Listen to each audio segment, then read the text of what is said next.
आज का हमारा जो टॉपिक रहेगा वो रहेगा वर्क ऑफ रनिंग वाटर, यानी जो बहता जो जल है उसके कौन कौन से कार्य है, तो उससे कौन कौन से स्ट्रक्चर्स बनते हैं, तो रिजल्टेंट जो टोपोग्राफी क्रिएट होती है उसके बारे में पढ़ेंगे।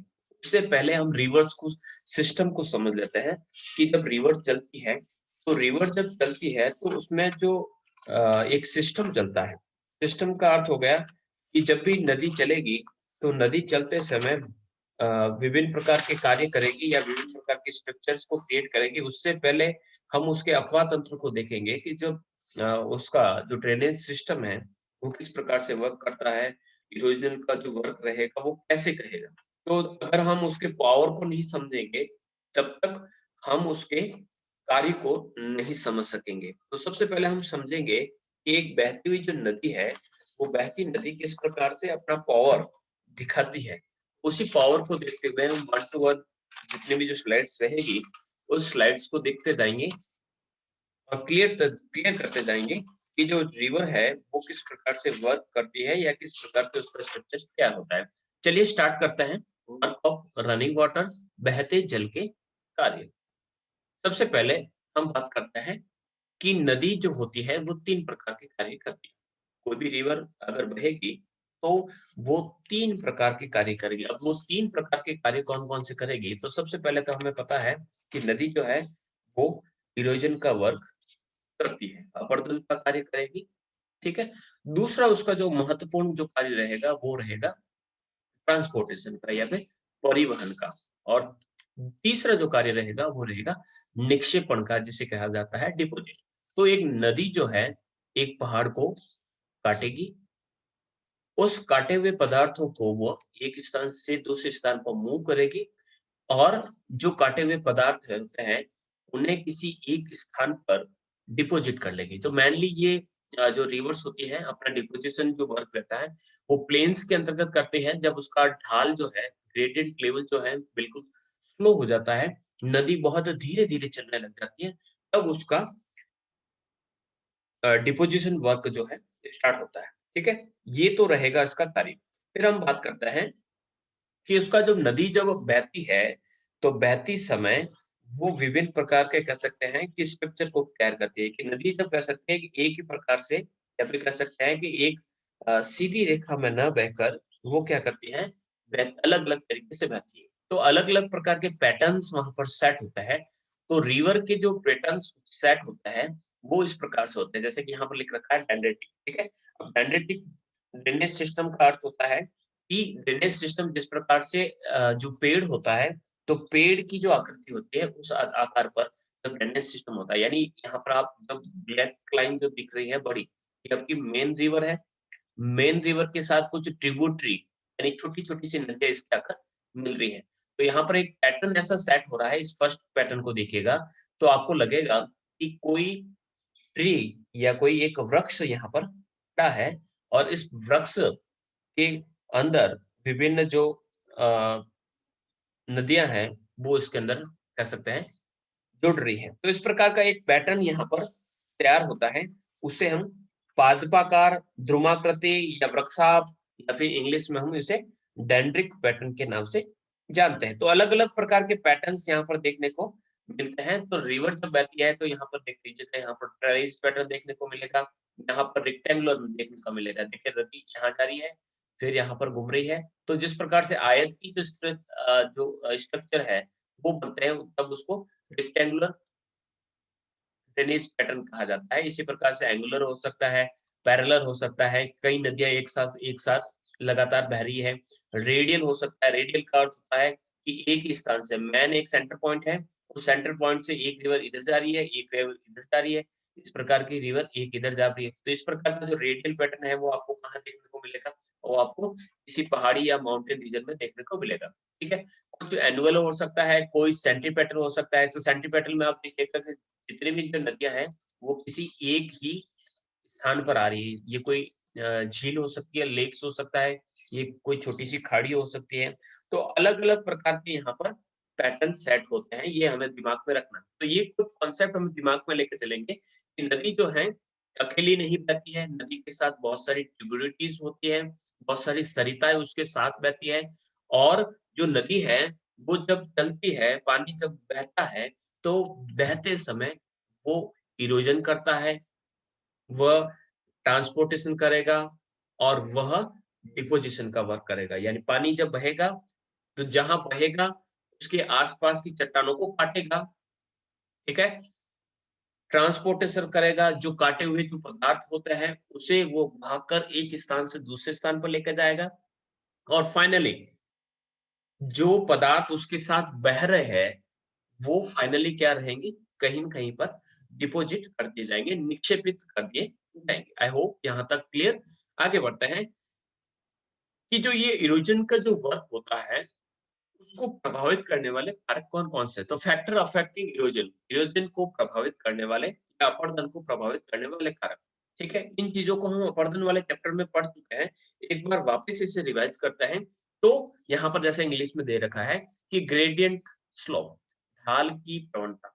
अब ढाल की प्रवणता किस प्रकार से प्रभावित करती है?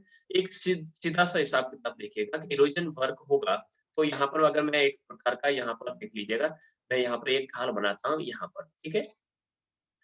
एक ढाल मैंने बनाया इस प्रकार का, ठीक है? यहाँ से जो पानी है, वो बह रहा है और यहाँ से भी पानी बह रहा है। दोनों की ढाल में आप अंतर देखिएगा, जब यहाँ से जो पानी बहेगा तो वो स्पीड काफ़ी तेज़ होगी, क्यों होगा? क्योंकि यहाँ पर ढाल ज़्यादा है। तो ढाल की प्रवणता यानी ढाल जो है काफ़ी तेज़ गति से उसकी प्रवणता, उसका ग्रेडिएंट लेवल है वो बढ़ रहा है। तो यहाँ पर क्या होगा? विलोचन ज़्यादा होगा। वहीं दूसरी तरफ इस जगह पर देखें तो ढाल बहुत कम है। तो ढाल कम होगा तो क्या होगा? उसकी जो वेलोसिटी है, उसका जो वेग है, वो आपको वहाँ पर कम देखने को मिलेगा, यानी इरोजन जो रहेगा, कम रहेगा, ठीक है? पहली स्थिति। दूसरी स्थिति दे रखा है कि वॉल्यूम ऑफ वाटर। अब वॉल्यूम ऑफ वाटर का अर्थ हो गया कि उस जो नदी है, उस नदी के अंदर पानी कितना अधिक पाया जाता है। पानी अधिक का अर्थ हो गया कि कोई नदी बह रही है और इस नदी में अगर पानी की जो मात्रा है वो काफ़ी अधिक है, रिवर जो कह सकते हैं इस प्रकार से यहाँ पर मूव कर रही है, ठीक है? अब पानी जो है काफ़ी अधिक है, अगर पीछे की तरफ पानी अधिक रहेगा, पानी अधिक रहने का अर्थ हो गया कि या फिर तो यहाँ पर क्या हो रहा है, या फिर पीछे वाला जो एरिया है वहाँ पर क्या हो रहा है, कंटिन्यूअसली वहाँ पर क्या हो रहा है, रेन हो रहा है, लगातार वहाँ पर बारिश हो रही है, इसलिए नदी में पानी आ रहा है। या फिर वहाँ पर पीछे का जहाँ से नदी का जो ओरिजिन है, वहाँ पर कोई ग्लेशियर है, तो ग्लेशियर होने के कारण वहाँ पर उसको लगातार पानी मिल रहा है। तो पानी जब ज़्यादा मिलेगा तो पीछे से पानी ज़्यादा आ रहा है यानी धक्का लग रहा है, ठीक है?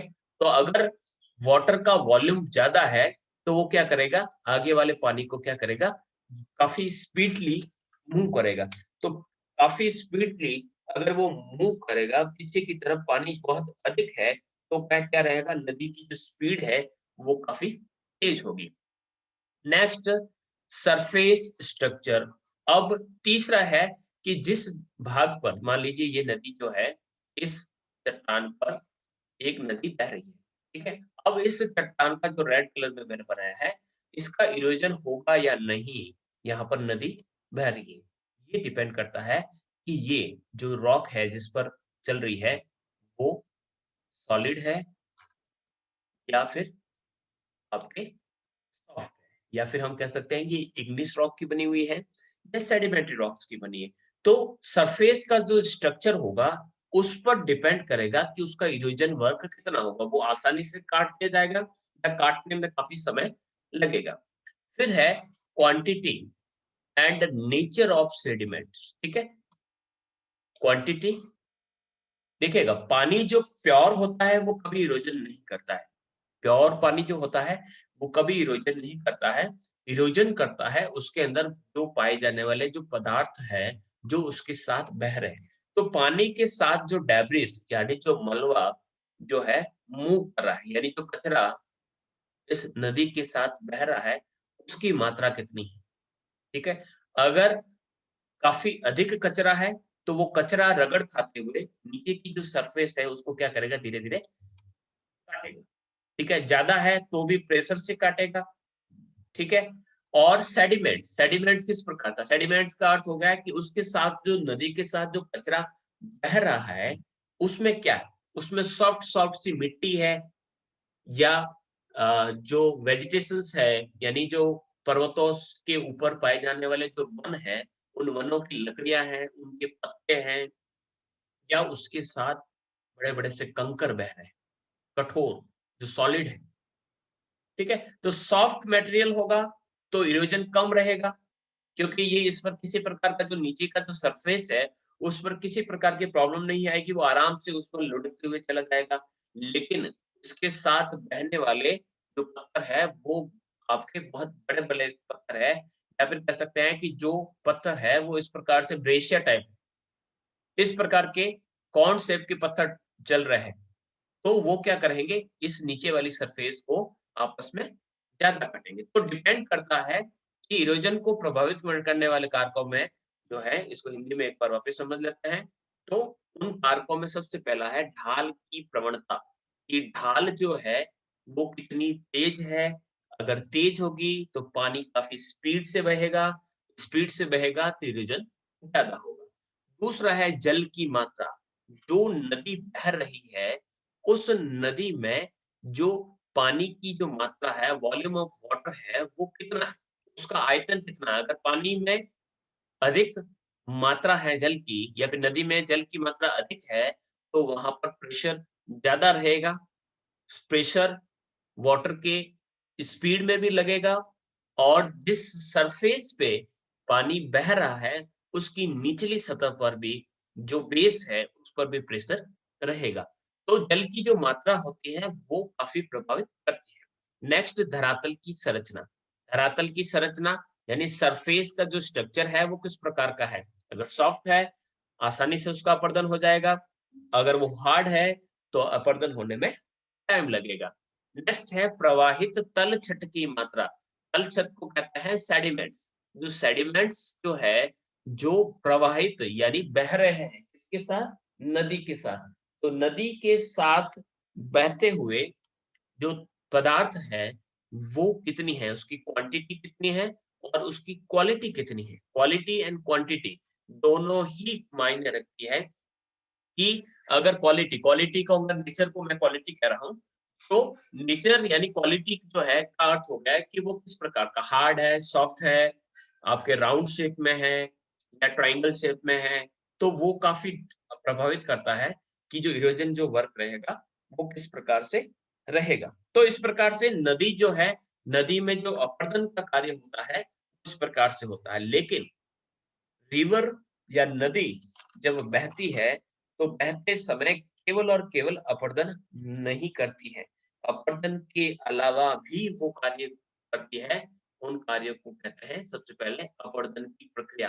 अपरदन की जो प्रक्रिया है वो किस प्रकार से घटित होगी, तो अपरदन को हम 2 भागों में डिवाइड करते हैं। हम पहले भी पढ़ा है कि जो इरोजन होते हैं उसके 2 टाइप्स होते हैं।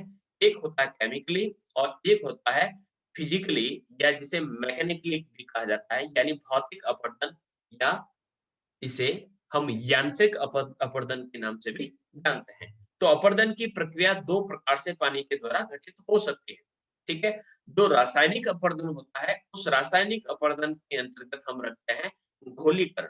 घोलीकरण या जो घुलाने की जो प्रक्रिया है, जिसका नाम से ही पता चलता है कि घोलीकरण की प्रक्रिया का अर्थ क्या हो गया कि जो पानी है, वो अपने साथ विभिन्न पदार्थों को घुला रहा है।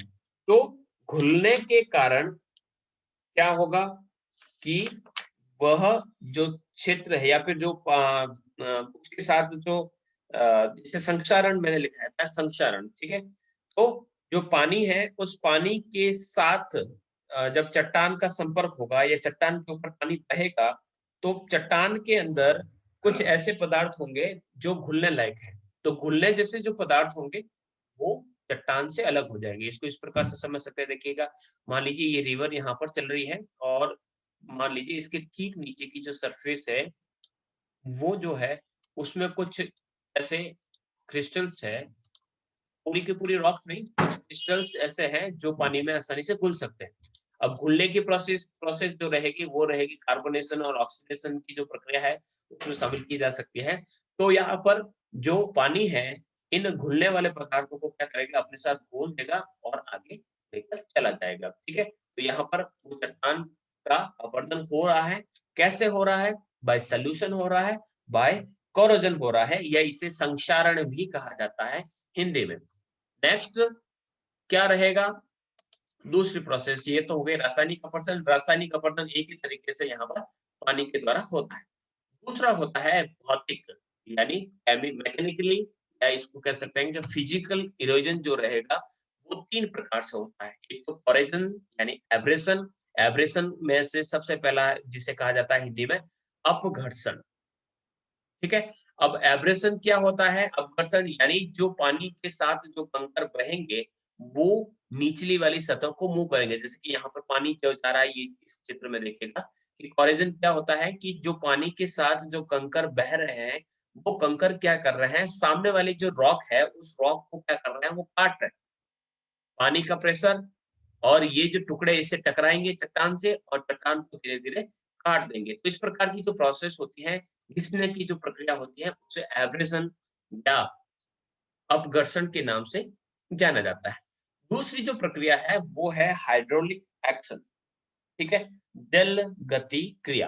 अब जल गति जो क्रिया होती है हाइड्रोलिक एक्शन, इसमें केवल और केवल पानी होता है, प्योर वाटर होता है, यानी बिना कंकड़ और पत्थरों के, बिना कंकड़ और पत्थरों के और बिना रासायनिक प्रक्रिया के जो पानी है वो अपने सामने आने वाली चट्टानों के जो कण होते हैं उनको अपने प्रेशर से, हाइड्रोलिक प्रेशर, हाइड्रोलिक जो प्रेशर होता है, जैसे कि हम कह सकते हैं कि किसी चीज को दबा रहे हैं, तो दबा दबा के उसको वह अलग करता है। तो हाइड्रोलिक एक्शन से, जल के दबाव से वहां पर वो चट्टान धीरे धीरे टूट सकती है। अब हाइड्रोलिक एक्शन भी कह सकते हैं कि कई प्रकार से हो सकता है, कि ये लैटरल भी हो सकता है, ये आपके वर्टिकल भी हो सकता है, ये डिपेंड करता है कौन-सी प्रक्रिया वहाँ पर चल रही है। जो अपरतन वाला चैप्टर आप वापस पुनः देखें। फिर हम बात करते हैं कि पेन बहता हुआ जो पानी है, उसमें दूसरी तीसरी जो प्रक्रिया होती है भौतिक अपरदन के अंतर्गत, वो होता है एट्रिशन या सन्निकर्षण। अब एट्रिशन क्या होता है? तो यहाँ पर आप देखेंगे कि चट्टान के 2 कण जो है, वो आपस में क्या हो रहा है? आपस में टकरा रहे हैं। ये इससे टकराएगा, ये इससे टकराएगा। टकराने के बाद इसका जो आकार है वो धीरे-धीरे क्या हो जाएगा? छोटा होता जाएगा, छोटा होता जाएगा। ये टकराते रहेंगे, पानी के साथ बहते रहेंगे और बहते-बहते टकराते रहेंगे और टकरा-टकरा कर इनका आकार छोटा होता जाएगा। तो उसे सन्निघर्षण यानी आपस में टकराना। कोरोजन में क्या होगा? अब देखिएगा, ये प्रोसेस चल रही है। इस प्रोसेस से यहाँ पर ये धीरे-धीरे छोटे-छोटे भागों में घुलकर आप क्या कह सकते हैं, छोटे-छोटे भागों में डिवाइड हो रहा है। नेक्स्ट बढ़ते हैं हम। यहाँ तक क्लियर? यहाँ पर वापस समझ लेते हैं कि किस प्रकार से यहाँ पर ये प्रक्रिया कंप्लीट होती है। तो यहाँ पर आप देखेंगे, एक तो हो रहा है ये अभी आएगा कि पानी जो है, पानी के साथ जब चट्टान के टुकड़े जब बहते हैं, तो किस प्रोसेस में बहते हैं? तो लुढ़क कर, ट्रैक्शन का अर्थ होता है लुढ़कना, यानी इस प्रकार से लुढ़कते हुए जब टुकड़ा, ये टुकड़ा है, ये काफ़ी भारी है, तो पानी जब इसको प्रेशराइज़ कर रहा है, यहाँ से दबाव डाल रहा है, तो ये लुढ़केगा। लुढ़कने के बाद जहाँ पर ये लुढ़केगा, तो वहाँ पर नीचे की ज़मीन जो है, उसको क्या कर रहा है, ये काट रहा है। यहाँ से काट रहा है, यहाँ से काट रहा है, यहाँ से काट रहा है। तो इस प्रकार की जो प्रक्रिया है, उसको हम ट्रैक्शन के नाम से जानते हैं, या इसे कर्षण भी कहते हैं। फिर है आपका साल्टेशन। अब साल्टेशन किस प्रकार का होता है? साल्टेशन का होता है उत्परिवर्तन। जब वो टुकड़े, चट्टान के टुकड़े पानी के साथ उछल-उछल कर चलते हैं, ठीक है? ये टुकड़ा है, ये पानी के साथ ऊपर आया और वापस धड़ाम से नीचे गिरा। वापस ऊँचा आया, वापस नीचे गिरा। तो इस प्रकार से बार-बार नीचे गिरने से यहाँ पर क्या हो रहा है? यहाँ पर इसका इरोजन हो रहा है, यानी जो बेस है, वो धीरे-धीरे टूट कर अलग हो जाएगा। फिर है सस्पेंशन। सस्पेंशन का अर्थ होता है लटक कर, ठीक है? तो लटक कर का अर्थ होता है कि पानी के अंदर कोई चीज़ अगर हम डुबाएँगे तो वो क्या हो जाएगी? हल्की हो जाएगी, ठीक है? तो हल्की होने के कारण वो तैरने लगेगी। उसकी बायोन्सी यानी प्लवनशीलता बढ़ जाएगी, और प्लायंसी जब कह सकते हैं, बायोंसी जब बढ़ती है या प्लवनशीलता बढ़ती है, तो उसका भार कम हो जाता है। तो भार कम हो जाता है तो वो क्या होता है, उसके साथ बहते हुए चलता है। और एक प्रक्रिया होती है सॉल्यूशन। सॉल्यूशन में क्या होता है, पूरी तरह से पानी के द्वारा घोल दिया जाता है, और घोल कर वो आगे बढ़ता है। तो इस प्रकार से अलग-अलग प्रक्रियाएँ यहाँ पर इस प्रकार से चलती हैं। बढ़ते हैं आगे, यहाँ तक क्लियर है?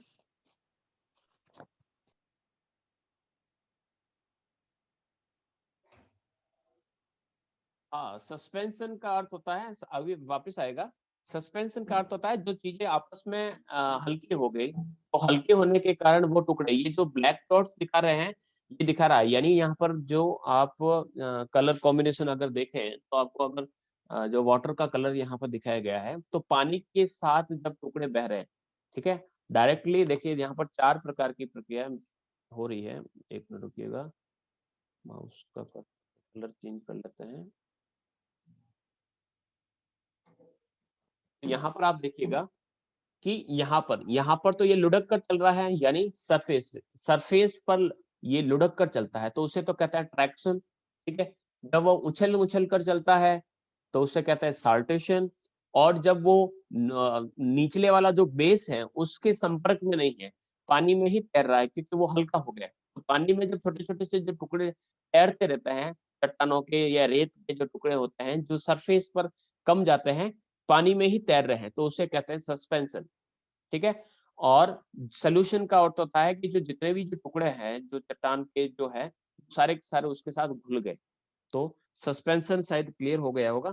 सस्पेंशन को किस प्रकार से कह सकते हैं, प्लवनशीलता या बायोंसी का नियम यहाँ पर वर्क करता है। आगे की स्लाइड में आप और देखेंगे इसी को, ठीक है।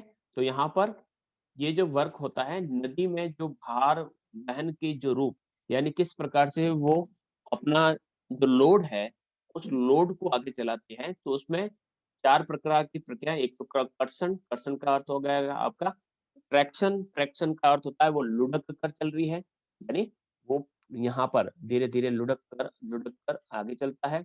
उत्परिवर्तन में क्या होता है, वो इस प्रकार से ऊपर-नीचे हो रहा है, उछल-कूद कर रहा है, लटक कर, यानी पानी के साथ वो हल्का होने के साथ पानी के साथ बिना सरफेस जो बेस है, रिवर का जो आधार है, उस पर प्रभाव न डालते हुए उसके साथ बहता हुआ जा रहा है, घुलकर, यानी उसके साथ पूरी तरीके से वो उसके अंदर घुल चुका है। तो ये रिवर का इस प्रकार से आपके वर्क होता है। तो ये जो भार होता है, इस भार पर भी कह सकते हैं कि एक लॉ लगता है। यहाँ पर देखिएगा कि रिवर का इरोजन जो टेक्स होता है तो 3 वेज से होता है। एक तो हेडवर्ड होता है, ठीक है? It is a process by the which a river increase its upstream length. Upstream length का अर्थ होता है कि हेडवर्ड का क्या हो गया कि नदी जब किसी बड़े माउंटेन में अगर बहती है तो देखिएगा यहाँ पर 3 प्रकार से वर्क करती है। एक तो वो नदी जो है पीछे की तरफ जाएगी, पीछे की तरफ, इसको मैंने पहले भी आपको समझाया है, एक बार वापस बताता हूँ मैं आपको। देखिएगा जैसे कि मैंने कहा ये नदी, इसको थोड़ा-सा मैं ये बना देते हैं।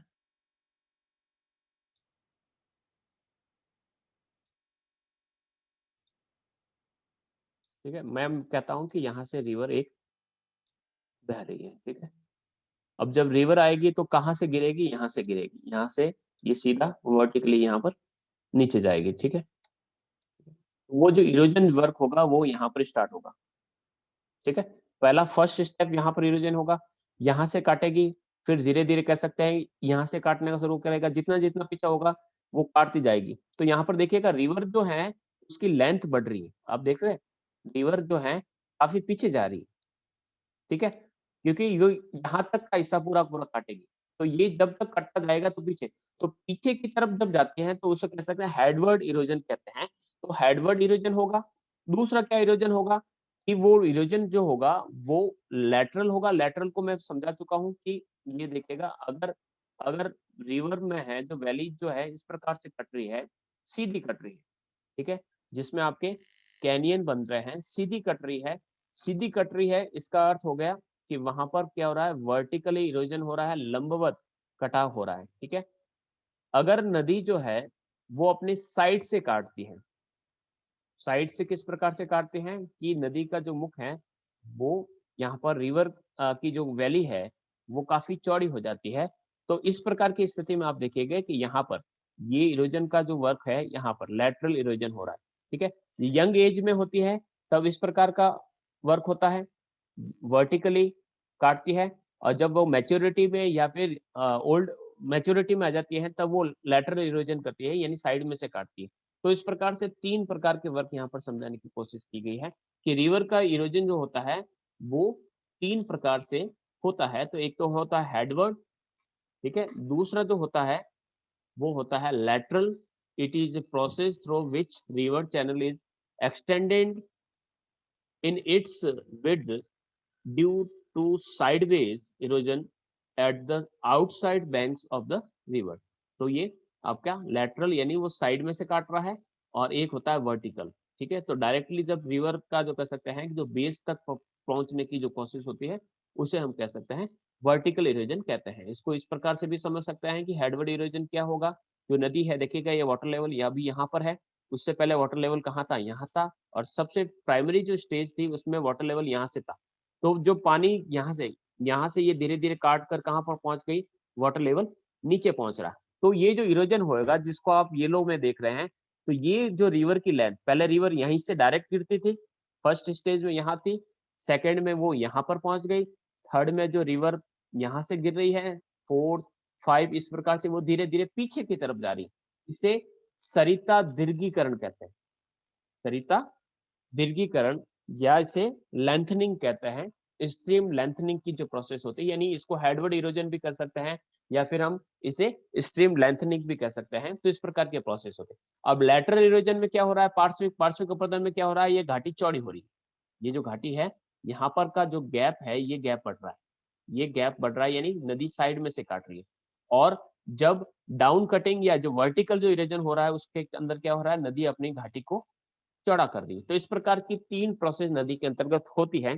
तो इन सभी प्रोसेस को हम समझते समझते अभी तक हमारा जो कॉन्सेप्ट है जिसको हम लेकर चल रहे हैं वो मेन कॉन्सेप्ट अभी तक स्टार्ट नहीं हुआ, क्योंकि इन चीजों को जब तक हम नहीं समझेंगे तब तक हमारा जो नेक्स्ट जो प्रोसेस रहेगा कि नदियां अपना वर्क कैसे करती हैं वो नहीं समझ पाएंगे। तो नदियों के बारे में हमने सारी चीजें अभी तक देखी है। फिर उसके बाद एक गिलबर्ट का सिक्स्थ पावर लॉ यहाँ पर भी लागू होता है। अब सिक्स्थ पावर लॉ या गिलबर्ट की छठी शक्ति का नियम क्या है उसको भी समझ लेते हैं। वो कहते हैं कि जो नदी की जो परिवहन शक्ति यानी ट्रांसपोर्टेशन का जो पावर है और जो नदी का जो वेग है, उसकी जो स्पीड है, उसमें संबंध होता है। अब क्या संबंध होता है कि नदी की जो परिवहन शक्ति है यानी ट्रांसपोर्टेशन का जो पावर है वह वेग की छठी यानी जो स्पीड होती है उसकी छठी शक्ति के अनुपात में होती है। अब छठी शक्ति के अनुपात में होती है, कैसे होती है इसको आप देखिएगा कि यदि यदि नदी के वेग को दुगना कर दिया जाए, नदी की जो स्पीड है उस स्पीड को अगर मैं 2 गुना बढ़ा दूं, ठीक है, तो उसकी जो उसका जो ट्रांसपोर्टेशन का जो पावर है वो 64 गुना हो जाएगा, ऐसा गिलबर्ट कहते हैं। अब 64 गुना किस प्रकार से होता है देखिएगा यहाँ पर, जैसे कि आपके 6 गुना, इसको छठी शक्ति का होता है कि 6 गुना। अब 6 गुना किस प्रकार से, जैसे कि मैंने वेग को अगर मान लीजिए कोई नदी जो है वो 2 किलोमीटर प्रति घंटे की रफ्तार से चल रही है, वो 1 घंटे में 2 किलोमीटर की लेंथ को पार करती है, ठीक है। अगर मैंने इस स्पीड को, ठीक है, 2 किलोमीटर प्रति घंटा की रफ्तार से चल रही है और उसका जो ट्रांसपोर्टेशन का जो पावर है, कितने पदार्थों को वो डिस्प्लेस कर रही है, मान लीजिए यहाँ पर एक उदाहरण के तौर पर मैं कह सकता हूँ कि ये 10 kg है, ठीक है, या फिर इसको मैं सरलता के लिए कह देता हूँ ये 2 kg है, ठीक है। अगर मैं इसको 6 गुना बढ़ा दूं यानी इसकी जो स्पीड है इसकी स्पीड को मैं 2 की जगह 4 कर देता हूँ, अगर मैं 4 किलोमीटर पर आवर की इसकी स्पीड कर लेता हूं, यानी मैंने इसका क्या कर दिया, डबल कर दिया। जब मैं इसका डबल करूंगा तो उसकी जो परिवहन शक्ति है वह 64 गुना हो जाएंगी। कैसे हो जाएगी कि 2, ठीक है, उससे 6 गुना बढ़ जाएगी। यानी अभी वो क्या करेगी, 64 केजी लोड को एक स्थान से दूसरे स्थान पर ले जाने के लिए सक्षम है, वो एबल है, वो एक स्थान से दूसरे स्थान पर, यानी उसका पावर बढ़ जाता है। इसको सीधा से सिंपली शब्दों में आप इस प्रकार से समझ सकते हैं, यदि हम रिवर की स्पीड को डबल करेंगे तो उसका जो ट्रांसपोर्टेशन पावर है वो 64 गुना या 6 गुना कह सकते हैं, आपके 6 गुना बढ़ जाएगा। तो इसको हम कह सकते हैं, ये गिलबर्ट का 6th पावर लॉ के नाम से जाना जाता है। ये भी आपके थोड़ा सा काम आएगा। बढ़ते हैं आगे, ठीक है, नेक्स्ट बढ़ते हैं। अभी हमारा मेन कॉन्सेप्ट यहाँ से स्टार्ट होता है कि इरोजन जो लैंडफॉर्म्स जो होता है, लैंडफॉर्म्स को हम चाहे ग्लेशियर हो, चाहे हमारा रिवर्स का हो, चाहे अंडरग्राउंड वाटर जिसे क्रस्ट लैंडफॉर्म कहते हैं, या जो विंड लैंडफॉर्म्स जो है, जो डेजर्ट रीजन में हमें देखने को मिलेगा, उनको हम बेसिकली 2 भागों में डिवाइड करेंगे। वो 2 भाग जो होंगे उसमें से हम एक को अपर्दनात्मक यानी इरोजनल, ये ही है, अपर्दनात्मक स्थल रूप, और एक जो रहेगा वो डिपोजिशनल रहेगा। यानी हर एक को हम 2 भागों में डिवाइड करेंगे कि जो अगर नदी बहती है तो बहती हुई जो नदी है वो इरोजन के द्वारा कौन कौन से लैंडफॉर्म्स को क्रिएट करती है, और नदी जब डिपोजिशन का वर्क करती है यानी निक्षेपण का जो कार्य करती है तो कौन कौन से लैंडफॉर्म को वो बनाती है। तो सबसे पहले हम बात करेंगे कि इसके इरोजनल लैंडफॉर्म्स कौन कौन से हैं। तो सबसे पहले हम वी शेप वैली, अब देख चुके हैं वी शेप वैली कैसे बनती है। तो वी शेप वैली बनाएगी, ठीक है, ये इस प्रकार की वी शेप वैली जो है यहाँ पर बनेगी। ड्रॉ करते रहिएगा, थोड़ा सा एकदम आसान सा टॉपिक है। वी शेप वैली बनेगी, गॉर्ज बनेगा। अब गॉर्ज क्या होता है, मैंने बताया था इस प्रकार से ऊपर का मुंह थोड़ा सा चौड़ा होता है तो उसे हम गॉर्ज कहते हैं। फिर कैनियन, कैनियन किस प्रकार से होता है, तो कैनियन जब इस प्रकार से वर्टिकल इरोजन होता है और ऊपर का मुंह जो इस प्रकार से लगभग फ्लैट होता है। यहाँ पर देखिएगा, यहाँ पर जो ढाल है वो आपको थोड़ा सा कॉन्वेक्स देखने को मिलेगा, यहाँ पर फ्लैट एकदम सीधा सा ढाल है। तो इस प्रकार से जो स्ट्रक्चर बनता है उसे कैनियन कहते हैं। नेक्स्ट जलप्रपात यानी वाटरफॉल बनेगा। तो वाटरफॉल किस प्रकार से बनेगा आप अच्छी तरीके से जानते हैं कि काफी ऊंचाई से जब पानी गिरता है तो वाटरफॉल बनता है। तो वाटरफॉल के कौन कौन से प्रकार हैं उनको भी हम देखेंगे साथ साथ। नेक्स्ट शिप्रिका, शिप्रिका यानी रैपिड्स, रैपिड्स का अर्थ होता है लगातार इस प्रकार से पानी जो है इस प्रकार से जलप्रपात यहाँ से नीचे गिर रहा है, वापस ऊपर आया, वापस नीचे गिर रहा है, इस प्रकार से सीढ़ी नुमा आकार में जब पानी गिरता है तो उसे रैपिड्स कहते हैं या शिप्रिका कहते हैं। जल गर्तिका यानी पॉट होल्स, पॉट होल्स यानी पानी जब चट्टानों के बीच में इस प्रकार से छोटे छोटे से छेद कर लेता है और उसमें पानी हमेशा भरा रहता है तो उसे हम पॉट होल्स कहते हैं।